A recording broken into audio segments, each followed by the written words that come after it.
E o Cruzeiro vai vender o Kaique? É o Como da Itália ou o Real Betis? Porque ontem a informação que o Como estava próximo de fechar, o Betis falou, dá uma segurada aí que eu vou mandar uma proposta. Só que a pessoa do Cruzeiro que falou que o Betis disse que ia mandar uma proposta, o Cruzeiro avisou lá, falou, ó, o Como tá chegando pesado e tal. Aí eu perguntei, então tá mais próximo do Como? Tá mais próximo, a gente vai esperar um pouco aqui e tal, para ver qual proposta que vai ficar dentro dos padrões que o clube exige, né? O Bruno Andrade deu uma informação agora há pouco, parece que o negócio está realmente próximo de acontecer, né? Sei que 1h30, mais ou menos, ele deu uma informação, que é da ESPN, né? Que ele está lá em Portugal, né? Está em Portugal. Deu a informação que a coisa está muito próxima de acontecer. Como você disse, né, Valuzia? Não sei se é praticamente inevitável. Você falou assim, eu não acredito que ele volte depois da Copa. Está muito próximo. Né? Porque não penso que ele vai conseguir passar, né? O Cruzeiro vai conseguir passar por essa janela de transferência sem vender o Kaique. A gente está vendo o clube italiano insistindo, o Betis aparecendo, outros clubes. Agora, o Cruzeiro está bem à vontade, né? Com a situação do Rojas, que talvez chegue na próxima semana a Belo Horizonte. Eu acho que o Cruzeiro está bem à vontade para negociar essa situação do Kaique, que parece de fato inevitável e talvez, né, talvez baseado no que disse o Arthur Jorge até na entrevista coletiva pós-jogo contra o Fluminense, pode ser que aconteçam outras saídas, né, além das saídas, da saída eminente do Kaique, que ainda não se confirmou. A gente já viu essa semana, teve o Krasnodar procurando saber, fazendo proposta pelo Christian. Lembramos que o Jonathan Jesus teve proposta recusada do Zenit na janela anterior e é um cara que nem era titular naquele momento, né? Vejamos como vai reagir o Cruzeiro aos movimentos do mercado em busca de alguns jogadores que, no caso de Kaique, Christian e Jonathan, estamos falando de 3 titulares. E aí, senhores? Eu vou falar com você uma coisa também que o Rojas já me chama a atenção. Eu acho que o Kaique é muito, muito, muito bom. Eu acho que ele merecia um time maior. Mas o que eu tinha falado... Ele joga muita bola. O menino me convenceu. O Como vai disputar a Champions League agora. O Como vai disputar a Champions League, assim também. como o Betis. Você me convenceu como o Betis. Você foi bem. Ontem foi seu melhor dia aqui em 4 anos. Mas falando a respeito do Como... O Como e o Betis vão disputar a Premier League. A Champions League. A Champions League. Falando especificamente do Como, o Como hoje é um novo milionário.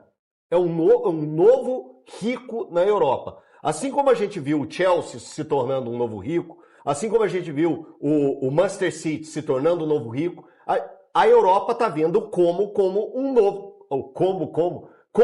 novo rico. Então, isso também tem que ser olhado bem de perto. É o como, né? Isso tem que ser olhado bem de perto. Então, a gente tem que entender qual o valor que o Como está colocando, não só na negociação, mas também nos valores salariais ao Kaique. E a gente entende que o Kaique sabe desse poder financeiro que o Como tem. Com certeza. Só Sim. um ponto. Assim, em janeiro, eu imagino que já tivesse esse processo de transformação do Como em um novo rico. Então, mas faltava a Champions. Então, mas naquele momento, pro Kaique, o fato de ser o Como pesou de forma contrária. Sim. Ele não quis ir. Isso. E aí agora, com essa consulta de Barcelona, consulta de Inter de Milão, ele queria defender um desses clubes. Esse era o desejo do Kaique. Sim. E aí, cara, diante de tudo que tem acontecido, o Como indo para Champions League, ele recebendo as outras propostas, mas essas consultas não tendo se transformado em proposta, eu não duvido que ele tope essa transferência para o Como. Eu acho que topa também, aí ele pode ser o destaque, né? Eu diria para você que é pequena a chance de o Kaique ainda vestir a camisa da Raposa. É que o Como, o Betis e outros clubes do futebol europeu estão disputando o lateral esquerdo de 23 anos de idade, um dos melhores em atividade da sua posição no futebol brasileiro. Contei para vocês na semana passada que o Betis ofereceu 8 milhões de euros fixos, mas bônus, o Cruzeiro respondeu na hora que não tinha interesse. Nos últimos dias, nessa semana, Como melhorou a sua proposta em relação à oferta de janeiro. Na oportunidade, o time italiano havia apresentado 10 milhões de euros fixos, mais 2 milhões de euros em bônus. Ouvi o seguinte de uma fonte cruzeirense, abre aspas, essa proposta já está melhor, mas ainda precisa ficar um pouco melhor. Os números não foram revelados dessa nova oferta, mas imagina-se que se aproximaram dos 15 milhões de euros sonhados pelo Cruzeiro em relação ao Kaique, 15 milhões de euros hoje equivalem a 89 milhões de reais. O Cruzeiro tem 80% dos direitos econômicos do lateral esquerdo e vai tentar, se fechar negócio, morder um percentual que pertence ao jogador e também a seus familiares. É exatamente por causa da saída iminente do Kaique que Gabriel Rojas, lateral esquerdo argentino de 28 anos de idade, já foi contratado do Racing da Argentina, operação de 6 milhões de dólares. O Krasnodar da Rússia quer realmente a contratação do Christian, Thiagão, e eu explico. A primeira proposta feita pelo Krasnodar que tá todo serelepe, né? Recentemente também veio buscar informações do Kaique. Não fez proposta pelo Kaique, foi só sondagem. No caso do Christian, não. É uma proposta, a primeira foi rechaçada, milhões de dólares, mas eles estão achando que se aumentar o valor, né? Se eles aumentarem esse valor, o Cruzeiro pode topar negociar. Mas o Cruzeiro vê um potencial no Christian enorme, é um jogador absoluto aí, titular com o técnico Arthur Jorge. Eles poderiam chegar até uma casa aí de 12 milhões de dólares. Vamos aguardar, vamos esperar. Ontem estava conversando com algumas fontes relacionadas ao negócio e todos me dizendo que realmente o Krasnodar está preparando sim essa contraproposta para o Cruzeiro, mas precisa chegar para o time negociar. Ô Thiago, deixa eu só emendar um outro assunto aqui, daqui a pouco vocês repercutem essa questão do Christian também. O Eduardo Pape, já no clima da seleção, né, mas é a seleção sub-17, ontem venceu o time dos Estados Unidos, da seleção norte-americana, 1-0, o jogo foi na Arena das Natal, e o Pape marcou o gol. Ele já tinha marcado o gol também no domingo, quando a seleção brasileira venceu também a seleção norte-americana por 4-0. E aí a movimentação do Cruzeiro é o quê? Adquirir mais 20% desse garoto, que vem fazendo uma boa participação na seleção, também no time sub-17, no sub-20 do Cruzeiro, estava sendo destaque também na Copa São Paulo, Cruzeiro se mexendo para essa questão. E uma outra informação, Gabriel Rojas, lateral esquerdo argentino, deve estar chegando hoje aqui em Belo Horizonte para fazer exames médicos e assinar contrato com o Cruzeiro. E eu acho que dentro de campo ele tem sido de uma utilidade tremenda. Ah, mas o Christian não faz tantos gols, até tem feito esse ano, assistência, mas o que ele corre, o que ele se dedica e o que ele é importante taticamente no Cruzeiro, não é brincadeira, Léo. Eu vou falar duas coisas que eu não concordo, ok? Uma, eu acho que o Christian teve uma adaptação tão boa jogando pelo lado direito do campo que ele tá jogando melhor como um semi-atacante ali, esse jogador de beirada, do que ele jogava no meio campo. Né? Então, acho que essa mudança e esse olhar do antigo treinador foi muito, muito importante para ele. E a outra coisa é o seguinte, na relação custo-benefício, o que é o custo-benefício, Thiagão, e a nossa audiência? É quanto você custa para o clube e quanto você entrega para o clube, né? Eu acho que ele é o jogador mais relevante. Claro que tem jogadores tecnicamente mais ricos, né? Mas que ganham muito mais. Então, na relação custo-benefício, eu acho que o Christian é o mais regular. Tem uma coisa que pode preocupar o torcedor do Cruzeiro, que é a seguinte. Pro mundo do futebol, que é um mundo muito diferente do nosso, né, Thiagão? Em termos de salário, em termos de grana mesmo, de dinheiro, o Christian ainda não pegou aquele dinheirão, sabe? Ele ainda não tá longe de fazer a independência financeira. E a gente sabe que os russos, desde aqueles filmes dos Trapalhões, quando eles vêm forte com a proposta. Então é um dinheiro realmente para mudar a vida do cara. E pode ser que isso pese. É claro que é só a parte financeira, não é a parte esportiva. Então eu temo sim por uma investida muito, muito forte desse jogador que para mim, no custo-benefício, é o mais regular do Cruzeiro. Joga muito, o Christian é o motorzinho do meio campo. Tomara que fique. Agora, se for também, sorte a ele. É justo, né? Ele ter essa aspiração financeira, querer o melhor para a família dele. Ter o filtro de quando o jogador mostra que ele não está numa condição boa e, puxa, esse aí ele não vai conseguir. Hoje é perceptível. Hoje, perceptível assim, né, que eu digo, a análise fria do treinador, ele consegue identificar isso. Eu acho que o jogo dele hoje, 2, 3 situações de jogo que não é de costume ele fazer e aconteceu, é porque hoje ele não está no foco. Isso não vale tá... tanto pro vôlei quanto pro futebol? Cara, acredito que sim. Eu acho que sim. É como eu falei, no vôlei, os meus atletas, que eu falo isso, eu conheço eles a fundo demais. O dia a dia, nós estamos ali 24 horas praticamente juntos. Então, se ele piscar ali, eu sei que está piscando. Se ele olhar de uma forma, se ele conversar comigo de uma maneira, com um tom de voz, eu entendo, já sei o que está acontecendo. Algum problema fora, algum problema dentro de quadra, com um colega. No futebol, talvez eu não consiga saber, por exemplo, o time do Caio Jorge. Uhum. Talvez eu não sei o time dele. É um menino explosivo, veloz, vai decidir. Mas que hora? Qual o momento que ele vai dar aquele pique, vai levar a bola e vai chutar? Será que eu vou esperar demais?